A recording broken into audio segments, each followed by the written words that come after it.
may tungod sa pulong sa Dios. Parayon nato nga imbitaron ang Balaang Espiritu nga mo'y magiya, magauban kanato nini atong pag-isgot sa buhing pulong sa Dios. Magampo kita mga igsoon.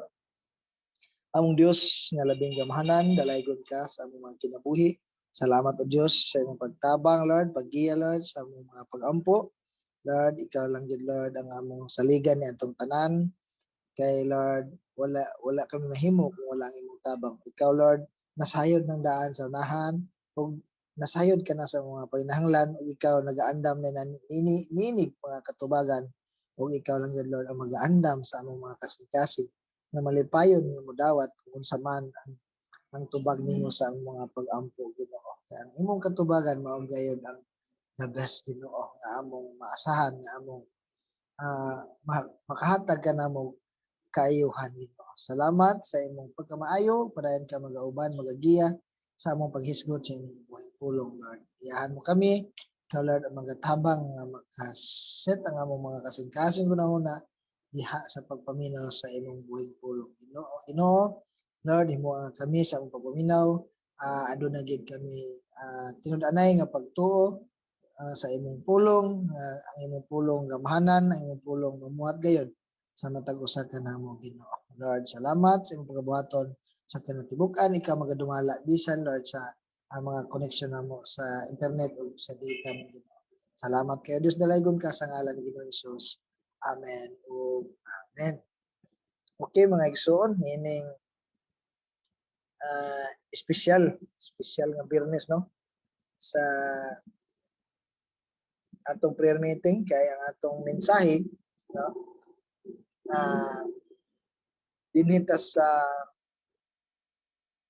may tungod sa pagkatao ni Ginoong Hesus, no. Isgutan nato kay umon kana ang pinaka gi-celebrate sa mga katawhan, no?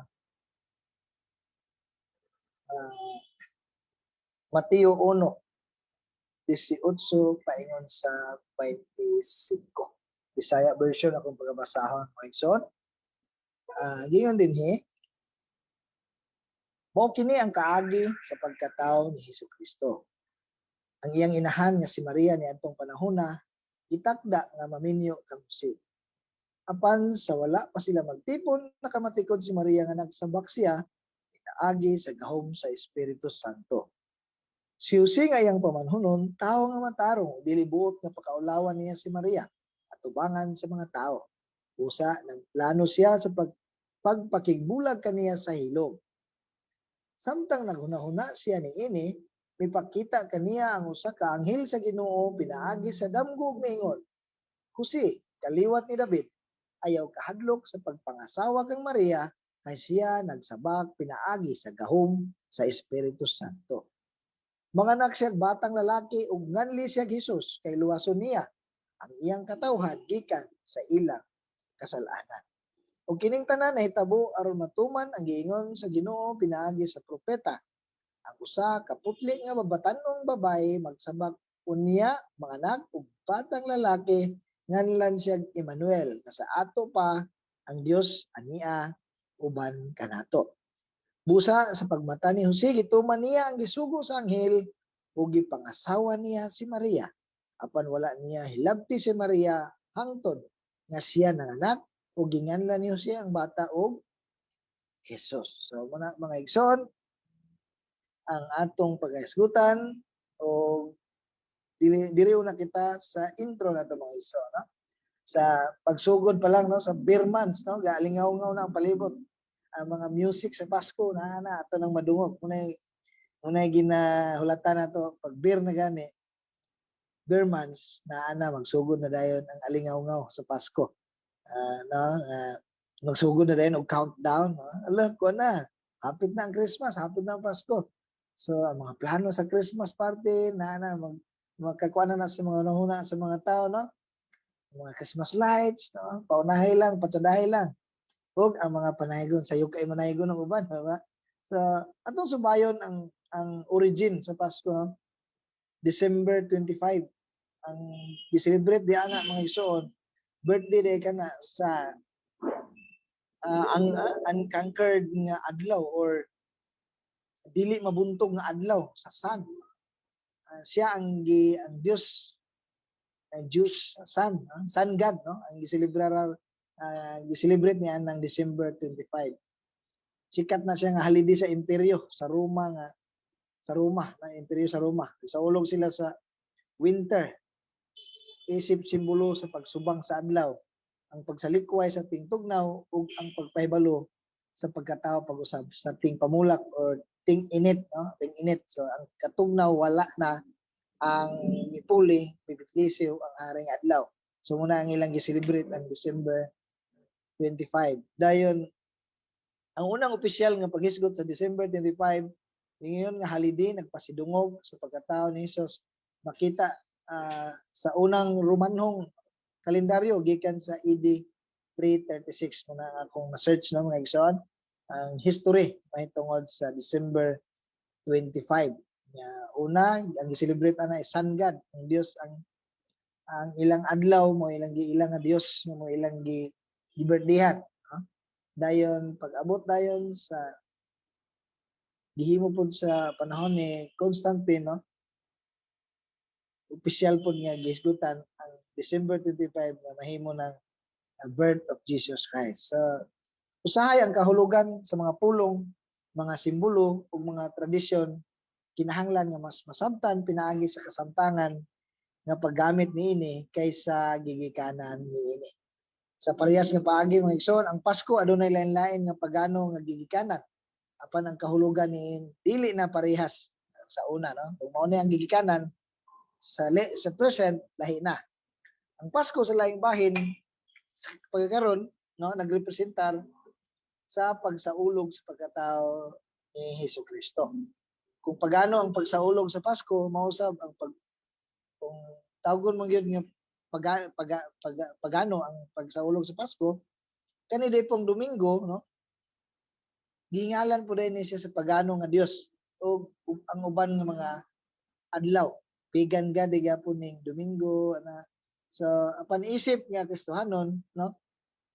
Wala kita magsaulog og paganong Dios sa Domingo. Ang inisyal nga kahulugan sa mga ngalan sa mga adlaw sa semana walay labot sa atong mga kalihukan karon. Di ba ngayon sa Ginoo nga kung kaning adlaw imong gabalaan, okay lang, no? Walay pwede mo hukom, no? Kung kana nga adlaw ang imong gibalaan. So pananglitan kung ang nagsulob ka sa Nike, kanining Nike mga igsoon ang tatak niini sa sapatos, no? Or uban nga mga kasuotan nato, no? Kuan siya kaning Diyosa sa kadaugan day ang gingalan niini sa kumpanya. So kung nagsuot ka na wala nagpasabot, nagsimba ka sa Diyosa sa kadaugan, lahi na imong Dios nga simba. So, sa samang paagi mga igsoon mahimo natong pilion nga dili sa ulogon ang Pasko tungod sa paganong gigikanan niini o mahimo po natong pilion nga sa ulogon kini tungod sa girepresentar niini sa present, no, ang pagkatao sa anak sa Dios si Hesukristo. So sa New Testament ang mga Kristohano nagsaulog dili sa birth ni Jesus Christ kundi sa iyang kamatayon, sa iyang, no? Ato makita nga ang unang simbahan nagsaulog sa kamatayon ni Jesus.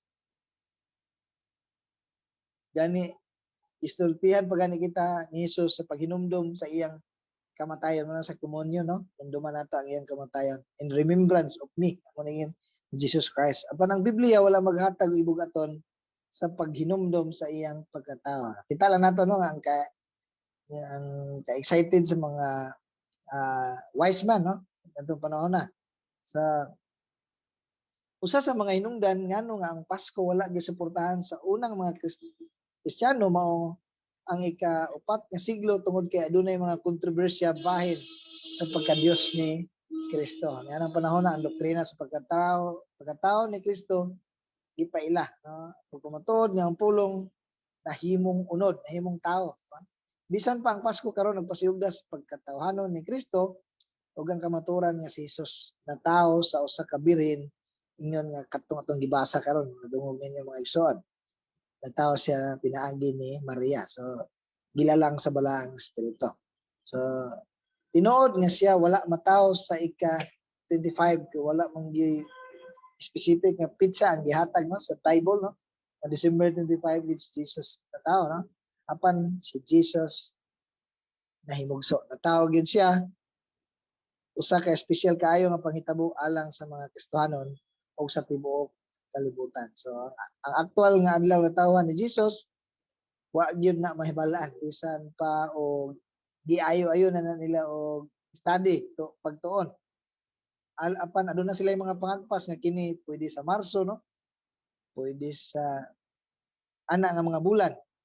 Kay ang pangatarungan lagi nga kaysa dihang natawo si Jesus ang mga magbalantay sa karniro nagbantay man sa ilang mga panon mga panon sa karniro ni adtong gabiuna nagsulti ka nato nga dili ka to tingtugnaw so ang mga magbalantay wala magpasibsib sa mga karniro sa panahon sa tingtugnaw pero kato kay naa man sila so dili daw December so sumala sa mga pagtuon sa mga scholar no ang atong nahibaluan mao nga ang pagkatao ni Jesus kanila balaan pinasahi o adunay maayo nga tumo. So gipahibalo kini sa mga manulunda ngadto sa mga magbalantay, mga anghel nagpahibalo sa mga magbalantay sa karniro o bisan sa mga wise man.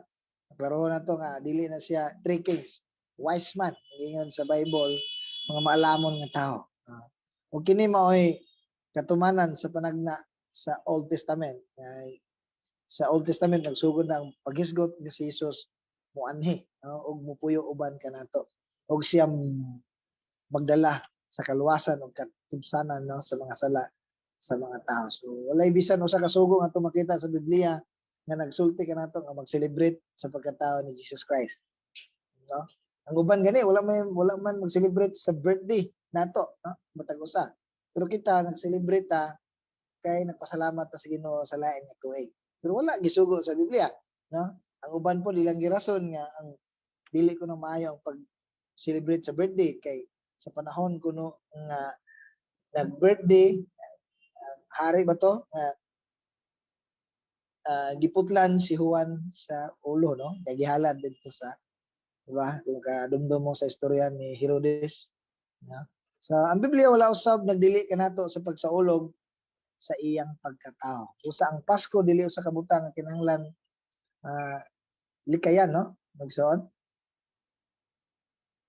or sa mga Kristohanon yang uban pag naay manaygo no adili mo Pasko labang bitog naay regalo madawat so tinuod nga ang Pasko alang sa daghang mga tao sa kalibutan sa lamang ang uban gihimo nilang kami panahon na nga Pasko hubog-hubog ta magparty ta magkapahulay ta sa trabaho magkapahulay ta eskwela no mugasto ta taman-taman sobrang kaon so muna ang ilang kuan nahimong tradisyon no nga mao ni ang panahon nga magluling hayaw ta kalipay ta so una og hinumduman nato nga sa panahon sa Pasko sa diha makadungog ang mga Kristohanon o mga dili Kristohanon sa mga awit may tungod nagisgot kang Ginoong Hesus ang iyang pag-ani diri sa kalibutan at least man lang no nga makadungog mga tao sa magkausa na sa December kaya ang mga sounds puro naman mga budots or mga binuang diha sa kalibutanan ng mga sunata no pag-abot sa Pasko diha na ang atong personal nga conviction kung suportahan ba nato ni o dili daghan mga Kristohanon nagasuporta no may tungod sa pag-celebrate sa Pasko so isip usa ka Kristohanon mahimo nato ng gamiton ng mga panahon sa paghisgot may tungod sa pagkatao ni Ginoong Hesus o sa mga talagsaon nga gibuhat sa mga Kristohanon niadtong unang panahon nga sila magihatagon nga sila nagsakripisyo ug bisan pa kinahanglan nga moagi sa paglutos alang sa kaayuhan sa mga kaigsuonan. So bisan pa nga si Jesus wala matawo sa December 25 kita magtigom uban sa atong pamilya ug atong daygon ang Dios nga nagpadala kang Ginoong Hesus diri sa kalibutan. So kana mo yung nindot nga panahon sa paghinumdom ng Dios nagpadala sa iyang anak aron sa pagluwas kanimo ug kanako ug kanatong tanan mga igsoon. Pero mga igsoon siguro makuha na niyo ako side. Mga igsoon ako mas pilion paghihapon nako no ang mas gipalawman mas gipuntirya sa mga nag-una kanato dinhi sa the way no ang pag-focus sa mahatagan sa tanang pasalamat ug pasidungog maugid ang Dios diha sa Thanksgiving to the Lord's Day. Mo gina ang pinakakuan ginako nga di gid nako pa pwede ibaylo no? Nga kaning kasalugan ang focus sa mga testimony, sa mga presentation, sa mga mensahe, nakapokus gayon diha sa Dios, diha kang Ginoong Hesus, diha sa iyang proteksyon, provision, pagkamaayo, paglamdag sa atong mga kinabuhi. So, kana mga igsoon, nagpabilin paghihapon nga mas pilion paghihapon ako ang Thanksgiving kaysa Pasko no. Kay kung imong tan-aw no, basin mabira ka. Mura gyapon ni siya sa mensahe nga nadungog nato atong Wednesday kung ipastusin no. Kuan gyapon ni nasa discernment no. Dili pud ta mohukom sa uban. Kay kung ila naghihimong balaan, okay lang no. Pero ang nahitabo mga igsoon, daghan ang naga-celebrate sa Pasko nga nalimtan nila ang celebrant no. Kinsa may malipay nga ikaw nga ikaw ang celebrant, nalimtan ka. Sila ang nag-enjoy. So discernment mga igsoon no nga wala ta ni hukom pero naatay discernment nga kung mosunod ta sa ila may tendency nga makumpiyansahan nga malingaw ta o maanod ta ngadto nga malimtan ang tinuod nga celebrant niya anang panahon nga mao si Ginoong Hesus nga nag-birthday man ka. Birthday man kaniha ato mga kasaulog ang iyong birthday pero nalimtan na. So muna mga igsoon dili ta mo kung sa uban kung gitagaan na nila espesyal balaan nga panahon ang paghandom ni Ginoong Hesus. So muna mga igsoon ang atong title mao man tong intro pa lang to mga igsoon. Ang atong title matuod nga tawo si Hesukristo. Bisan dili siya December 25 o unsa man nga bulan adlaw pizza pero matuod nga si Kristo na tao. Una nga punto kay naay iyang kaagi sa iyang pagkatao. Kita namo po yung mga kaagi sa atong pagkatao, asa tanang tao, giyon sa tag-utong sa atong mama, no? Unsa oras, unsa atong timbang, uguman pa mga igsoon. Naatay kaagi. Si Ginoong Hesus tinuod nga siya na tao kay naa siya kaagi. Sa verse 18a, mao kini ang kaagi sa pagkatao ni Hesukristo. Naagi kaagi nga siya na tao. Ikaduha nato nga punto, naa siya ginikanan. Tinuod gad nga siya nga na tao kay naa siya ginikanan. Sa verse 18b, ang iyang inahan nga si Maria niadtong panahon na gitakda nga maminyo kang Jose. Sila matarong, no? Sila naayon siya ginikanan si Maria dayon si Jose, no? Sila matarong no kay aduna man sila pagtuo sa Ginoo. Kay kung dili pa sila na pagtuo sa Ginoo, dili pa sila matarong, dili sila gamiton sa Ginoo aron didto matawa si Ginoong Hesus. Lucas 1:28, miadto ang anghel kaniya og mingon, paglipay ang Ginoo naguban ug nagpanalangin kanimo. No? Pag-ayo, grabe no, kung wala pa nagkinabuhi nga matarong si Maria, wala pa siya pagtuo sa Ginoo, dili siya duulan sa anghel, dili mayon ang anghel ang Ginoo naguban kanimo, nagpanalangin kanimo pag-ayo. So naagayoy pagkinabuhi nga buhi nga pagtuo si Maria sa Dios, no? Kay ang Dios na himuot sa verse 29, nalibog pag-ayo si Maria sa pagkabati niya sa mensahe sa anghel ug namalandong siya kung unsay kahulugan sa iyang mga pulong. Sa verse 30, mingon ang anghel kaniya, ayaw kahadlok Maria kay gikahimutan ka sa Dios. Kinsa ganito gikahimutan sa Dios? Katong nagkinabuhi diha sa pagtuo. So focus ta ana nga word ang Ginoo nag-uban ug nagpanalangin kang Maria pag-ayo. Ikaduha, kay gikahimutan siya sa Dios. So timaan kana nga siya nagikinabuhi gayod diha nga may pagtuo sa buhi nga Dios. Si Jose usab ato pong makita sa verse 19, si Jose nga iyang pamanunon tao nga matarong gani nag-mention nga dili buot niya nga pakulawan si Maria, no? Ug mipakita kaniya ang usa ka anghel sa Ginoo.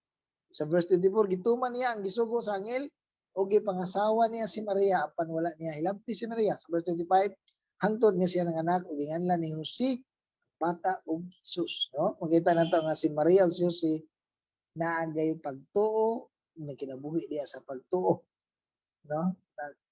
muna nga sila nahimong tuburan sa panalangin kanato nga mataw kanila ang bata nga si Jesus, ang balaan nga bata. Apan bisan pa man nga ang mga kaliwatan sa gigikanan ni Ginoong Hesus nagisgot tungod sa mga amahan, di ba? Mga amahan, di ba? Apan wala ma-mention sa verse 17 nga si Jose amahan ni Jesus, kundi si Jose bana ni Maria nga inahan ni Jesus. Kaya naamonggoy third party. Wala ito'y katulong nga punto na ikatulong partido may tungod sa iyang pagkatao. Dili siya nga nahimong na tao tungod ni Jose ug Maria ug ni Jose. Kay kung subayon nimo ang mga kaliwatan, pila ka kaliwatan, padulong kang gikan kang Abraham, no? Mga amahan ni Kuan, amahan. Pero pag abot kang Jesus, nausab man ang tono. Jose, bana ni Maria nga inahan ni Jesus. So, wala may mention nga Jose amahan ni Jesus nga anak ni Maria. Dili ang giingon Maria nga Jose bana ni Maria nga inahan ni Jesus. Kaya naay katulong nga partido, third party sa iyang pagkatao. Sa verse 18 verse 26 ibalik diha nagsabak siya pinaagi sa gahom sa Espiritu Santo. Kung tinawhanon matawag si Jesus nga anak sa sala, anak sa liki nga kawayan. Kung tinawhanon lang mga igsoon, apan ang iyang pagkatao milagroso. Iyang pagkatao adunay dakong tumong sa kalibutan. Sa gingon sa Juan 3:16, for God so loved the world that He gave His one and only Son. Those who ever believe in Him should not perish, but have everlasting life. So, nga na kadako ang pagigugma sa Dios. Iyang gipadala ang bugtong anak aron ang tanan sa mga nga mata nga pagkatao. Ikaw mutuo ni Ginoong Hesus. Ikaw dili pagahukman, dili ka malaglag ngadto sa impierno, kung dili makabaton o kinabuhing dayon ngadto sa langit kauban ang presensya sa Dios. Lucas 1:35, ang anghel mitubag, mukunsad kanimo ang Espiritu Santo ug magpabilin ang gahom sa Dios tungod diha kanimo tungod niini ang balaan nga bata. Ang balaan nga bata tawgon nga anak sa Dios. So, ang balaang bata anak sa Dios. Posible ka na imposible nga ang balaan mataw diha sa unod-non. Apan sa Dios, unsay ingon sa anghel, kay alang sa Dios walay dili mahimo. For with God nothing is impossible. Mo na ilisod tugkaron sa mga tao ilagay yung gubaon ang doktrina nga si Ginoong Hesus ang manluwas, nga si Ginoong Hesus Dios kay ngano ipaglaban gid nila nga imposible kaayo nga tao nagkatawang tao ang Dios. Kay ang Dios espiritu o dili pwede nga mahimong tao. Pero ang ingon sa Ginoo, muani siya aron tungod sa nakugugma, aron ang tanan nga motuo dili malaglag ngadto sa walay katapusang kalayo. Og kamatudan di ingon sa pulong sa Ginoo sa Lucas 1:37, mo gina ang context na sa panagistorya kay alang sa Dios walay dili mahimo. Istorya man si Maria o si ang mama ni Juan nga Bautista, John the Baptist. So muna mga igsoon, matuod nga natawo si Jesucristo, na iyang kaagi sa pagkatao, na siya ginikanan, na ay katulong partido, na third party sa pagkatao nga mao ang balang espiritu ug ikaw pat gipakatawo siya aron sa pagluwas. Verse 21, mga anak siya batang lalaki ug nganli siya Jesus, kay luwason niya ang iyang katawhan gikan sa ilang mga kasalanan. Diya pa lang pagkatao ni Ginoong Hesus, paghisgot pa lang sa pagkatao ni Ginoong Hesus, klaro na nga siya ang manluluwas nga nang dili pa man gid madawat sa mga nagatuon sa pulong sa Dios, nga klaro man kayo sa nga buhat 4:12 kay dinhi sa kalibutan walay bisan walay laing ngalan nga ipadala ang Dios nga muluwas sa mga sala sa mga tao, ang ngalan lang ni Ginoong Hesus. Ngano pa man gyud nga inyo pa man gihimon nga si Ginoong Hesus good man, good example, good living, nganong kana pa man gyud atong i-apply, nganong klaro naman kayo nga si Ginoong Hesus mao ang muluwas sa mga sala sa mga tao. Acts 16:31, tuuhi si Ginoong Hesus. Maluwas ka, lakip ang imong panimalay. So, muna ang pulong sa Dios, no? Suportahan, daghan kay suporta nagpamatuod nga bisan si Ginoong Hesus nagkatawang tao, pero siya gipakatawo aron sa pagluwas kanato mga igsoon. Manluluwas sa atong mga sala, atong pagsupil sa Dios. Ang sala mo nakapahimulag, maglaglag kanato sa atong kinabuhi ug kalag. Walay lain nga muhatag og alive sa atong spirit kay we are spiritually dead, no? Kung wala ta tuog midawat ni Ginoong Hesus, dili bisag daghan pa kay tag memory verse, bisag pagdaghan tag nahibalaan sa Bible, mga doktrina, kuha sulbad masulbad pa nimo ang revelation, tanan-tanan, pero kung wala nimo dawata sa ligi tuuhi si Ginoong Hesus, nagpabilin kang spiritually dead. Taman lang ka diha sa kahibalo pero wala kay kaalam nga gikan gayon sa Dios, ug walay light, walay kahayag gikan sa pulong sa Dios nga imong nadawat kung dili nimo dawaton si Ginoong Hesus nga imong Ginoo manluwas, no? Amo nang sala mo nakapahimulag, paglaglag sa atong kinabuhi ug kalag. Apan kana gibungkag ni Ginoong Hesus, pinaagi sa iyang paghalad sa kinabuhi, pinaagi sa pagpaaga sa iyang dugo. So, aron katong mutugyan, no? Mutugyan sa ilang kinabuhi ngadto kang Ginoong Hesus, sama kang Ginoong Hesus nga ang balaang espiritu, sama nga siya gisamkon, nanamkon, gisamkon siya sa balaang espiritu o mataw ug nataw, no? Nataw. Sama pud kita niya mga igsoon, kung kita mo tuo, mudawat, mosalig ni Ginoong Hesus nga itong Ginoo panuluwas, mataw kita diha sa espiritu, mataw kita diha sa pamilya sa Dios, ug mo na ang Emmanuel, no? Ang Dios magauban kanato. God is with us. So, unsa pa may atong pangitaon, unsa pa may moal kontra kung ang Dios naa kanato. So, may mga ligon kay nga comfort, no? Panahon nga kita maluya, no? Panahon sa atong mga kaluyahon, ang Dios naa ra gyud na. Galing lang kay ang atong mga hunahuna usay kasing-kasing malumsan sa mga problema, mga pagsulay nga makaingon tang nganong ako pa man, no? Nganong ako pa man. O kung tubag pa lang, madungog pa lang nato, ako di lang Dios, moingon po lang Dios nganong dili man ikaw. So madungog nato na sa mga ano, nganong dili man ikaw. Nahitabo ninimo kay naapay maayo nga tumong ang Dios alang sa imong kinabuhi. Ano? Munang pirmi gid pagdasig nato sa ipasulod gid nato diha pirmi sa Roma 8:28, no?